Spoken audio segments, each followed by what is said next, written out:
A great day to you guys, I'm Mark and we are back with another video. Today's video, we are going to be watching a video named FGO versus Fate Stay Night. OG fans hate Ritsuka. This video recently popped up in my timeline, so yeah, I'm gonna check it out because the title is quite interesting. It's made by Sia the Fourth and it's all about Fate, so yeah. Without further ado, we'll head straight into the video, but before that, please do subscribe to my channel. If you haven't subscribed yet, please do leave a like.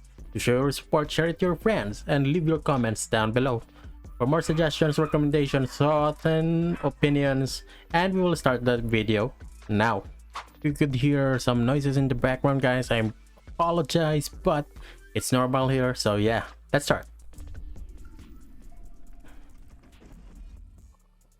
Alright, so there's a Cool intro. topics that I've been wanting to talk about on the Reddit. And the first one we're going to kick it off with is this FGO versus Stay Night conversation. Now I want to preface this by saying, I don't know why the community wants to waste time going against itself. To my experience, we are the only ones that do this. We're supposed to be I agree, dude. Other communities, but instead, y'all would rather beef between each other about TYPE-MOON projects. It's all TYPE-MOON. We're all winning. It doesn't even make sense. He's getting to the point, fans, dudes. That's my mans. Tsukihime fans, that's my mans. Mihoyo fans, that's my mans. Why am I going at my own mans? Only in this community, I tell you. Anyway, there's a lot of things that's brought to. If you went to other Facebook groups, Reddits, a lot of hate fans who fight one another. Everyone in TYPE-MOON, Tsukihime, yeah, a lot of them. They would even argue the little bits of information that you might be wrong or you might be right, but yeah.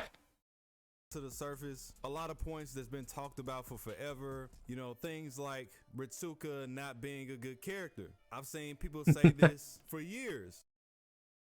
Oh, there's an ad. And usually it is an OG fan, but these guys, they make him out to be one of the worst characters ever written. And it's because FGO has had such longevity compared to other novels. It's extremely long. Just because there's pictures and music doesn't make it any less of a novel. It's still a novel. So yeah, it's still a novel. It's a visual novel, to be honest. The same things as every other main character that we have. We're what, 7 years in and counting, and that's just so far. So they're like, where's the 7 years worth of development? Now, if this was any other character and they it's had like 7 years to develop, and there I think it's a progressive development rather than that.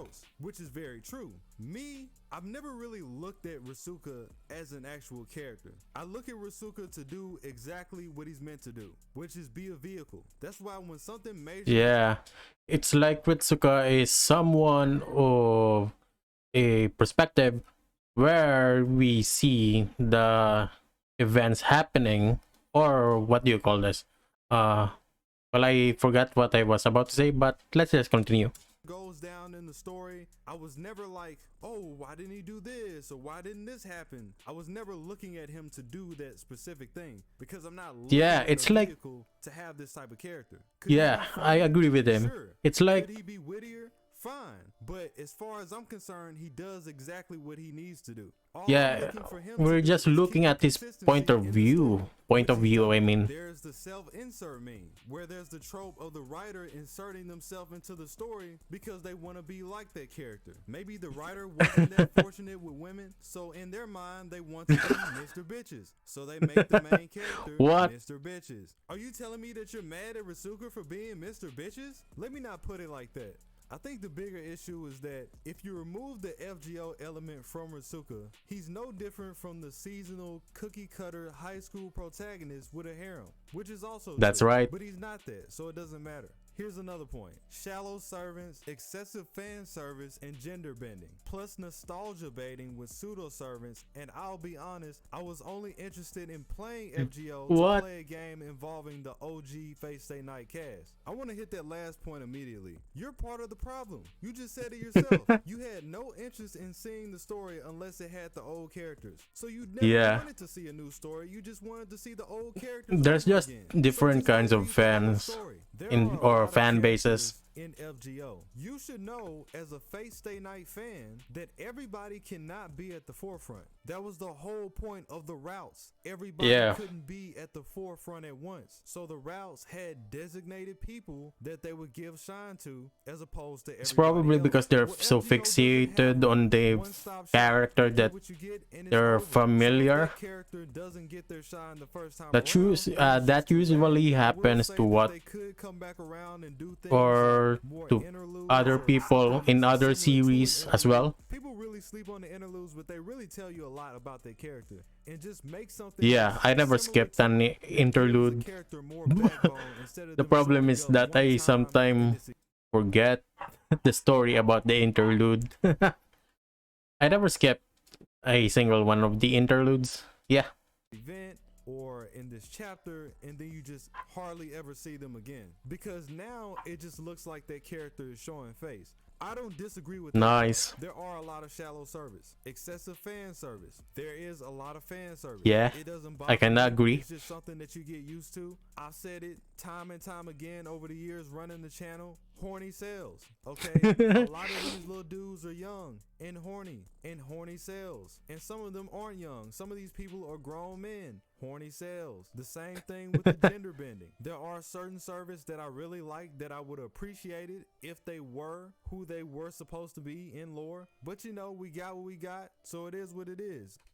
It's just because maybe there are millions of players, right? If not, at the very least, it is almost a million. Because there's a lot of people, that's why each and every opinion conflicts to one another. And everyone has their very own taste, so it happens. I really like Oda a lot. I like Oda and I like Musashi. No, So I would Oda. appreciate it if Oda and Musashi were actually men like they were in lore. But, you know, we got what we got. That's not to say that I dislike the counterparts that we have, but there's plenty of actual women that you can use to get that same effect. Sometimes so at times it can people be get irritating. unsatisfied.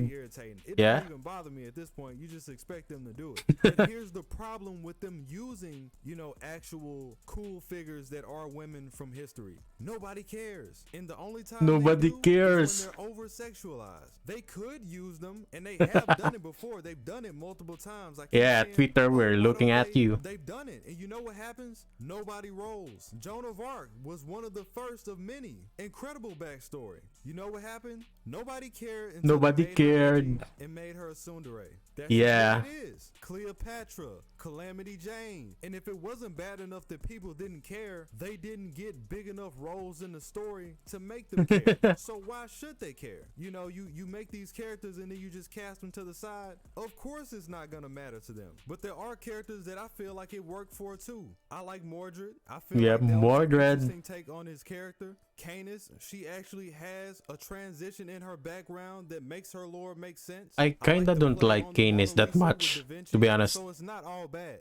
Nostalgia baiting, I'm not gonna lie, there might be more Saber counterparts than there are classes in the entire series. And there are a lot of classes. Yep. I've seen people say if they make one more counterpart to Saber, they're gonna jump off a cliff. They're gonna run their head into But the they wall. love I've seen it. Castoria I though. can't blame them. If you're gonna nostalgia bait, like I said, for her character specifically, they can give it a rest. But if you're gonna nostalgia bait, at least use all the characters. Why don't you use Issei? Like there's so many Yeah, other there's no- characters that you can use there's to no nostalgia Issei bait. yet. But wait a minute, nobody cares about Issei. It's not gonna sell Wait. like a We care about Issei, dude.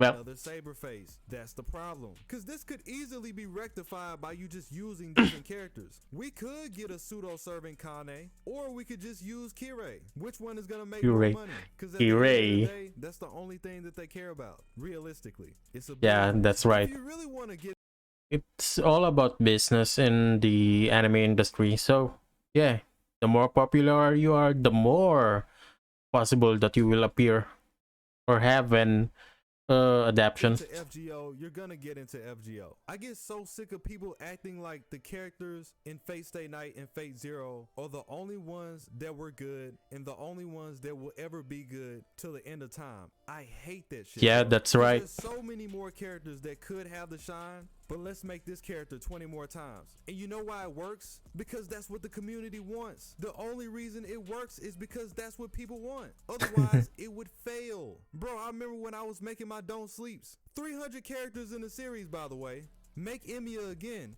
What the fuck? Went. What? All these characters you want me to make Emiya again? Your mouth, brother. You gotta stop. What? It's that type of mentality that gets us these cheap repeats and slightly reskinned do-overs. Dual lore for Emiya Alter. Dual lore for Kirisugu Alter. What lore? Ritsuka Fuck me some of those Alter. characters. I bet you can't. They literally just exist. Here's another point. FGO has gotten so big that for a time, it took away the spotlight from the rest of the Nasuverse. DDD, Witch on the Holy Night, Tsukihime, etc. We were promised a remake of the visual novel 10 years ago, and it only got released a few months ago. Only in Japanese, and FGO is constantly getting translations and updates, while we only get fan translations that we have to pirate to get. Well, that even only happened because of FGO, right? Because of the popularity rise. Well, I understand that a lot of fans from the other series like Tsukihime or Mahoyo, they would get mad if that happened. Well, the unreasonable ones would, but I guess not all. I guess it all depends on the temperament. The reason why they keep pushing FGO stuff is because it has undisputedly had the best response out of Yes. everything in the community. If those things had the same type of response, it would have got the push. You don't think it would have got the push? It's Yep. not like Fate was the first thing that Nasu wrote. It was the first thing that got traction like that. So what's the blame? Yeah, Is it that's the right. lack of adaptation? Is it because Tsukihime had to take the fall for Fate Stay Night to be great? Who knows? But that's what the community wants, so that's what they get. Same thing with me. Even now you have people ask me, why don't you make more Mahoyo stuff? Why don't you make more Tsukihime stuff? Cause I like them too. Wanna know why? Cause nobody cares. Nobody me wasting all cares. that time to make a video that nobody cares about. So you can imagine how they feel wasting all their time when they could have made billions of dollars for something that nobody cares about. Let me not Yeah. say nobody, the overwhelming majority. And that's not their fault. I made Strange Fate content, people were like Hanza who? I make Melty Blood content, people were like Scion who? Yeah. Ark who? Here's another one. It's not like everyone knows these characters. Yes, there are definitely a lot of hardcore fans, but YouTubers will prioritize what is on demand, right? We are also doing this for fun, but we have to do what it takes to grow as a channel as well. TYPE-MOON is sitting on a gold mine of a universe and unanimated with unfinished story threads that hasn't been updated in years. Every time I see any FGO anime related news, the only thing I think of is how it neglects all the other works they chose to ignore in favor of the cash cow that is FGO. Here's one too. They've been They don't hyping up the neglect it. confrontation between Arkhthuruss Well, and B6 for years they now, only but I think we all prioritize know at this point the others it's gonna first. end up being a 2-week FGO event that has Mommy Milker's Beast Nero as the new 5-star who inevitably falls in love with Ritsuka. And I'm sorry, but I really just don't want that. Ritsuka has to face some of the strongest characters in fiction all of the time. I mean, if you go to another writer and see some of the characters that he's facing, there's no way that these deities or these high-level entities just fall in love with him like this. So I agree with you on Correct. that. It's a plot device. It's a quick way to form a unique relationship. But it's not like he himself is fighting them, right? He's summoning servants, and we are on his point of view. This guy said earlier the Ritsuka was the vehicle for us to see what's happening, and he's actually using the servants rather than him fighting the servants, right? So yeah. And big shocker, you don't have to be with a character to be cool with them. I don't like forced relationships. I don't like forced romance. I feel like it spits in the face of actual That's romance, right. and a lot of people can't tell the difference between the two. But that's the reason that exists. The way the story is carved, there's not too many ways that we can have these people on our side if that wasn't Damn, the it's case. already We're not over, actually man. beating Kama. We're not actually beating Zeus. A lot of these characters just give up in the middle of them fighting for whatever reason they might bring to the table, and we just accept it. Yeah, that was FGO versus Fate Stay Night. What a wonderful video, man. This vid actually speaks some facts. A lot of you guys, the Fate fandom or entire TYPE-MOON fandom, are fighting one another. Excuse me. It's like each and one of the fandom people has some ego that they want to let the others know. Well, it happens from every other series. It even happens from one series to against another series. For example, Full Metal Alchemist, right? There's a lot of people fighting other series to maintain at the top. But yeah, all in all, I just think that we will never avoid this kind of confrontations because we're at the internet. We are not facing face to face. That's why people are not afraid to speak out their thoughts and opinions, and this is why it's actually fun to read comments in the internet, even though sometimes it's kind of cringe, sometimes it's kind of annoying. But yeah, all in all, we live in the internet. Anyway, that's it for this video, guys. I hope you guys enjoyed this vid. Please do leave your comments down below for more suggestions, recommendations, thoughts, and opinions. Subscribe if you haven't subscribed yet. Please do leave a like to show your support, and we will see you soon in the next video that we will make. See you.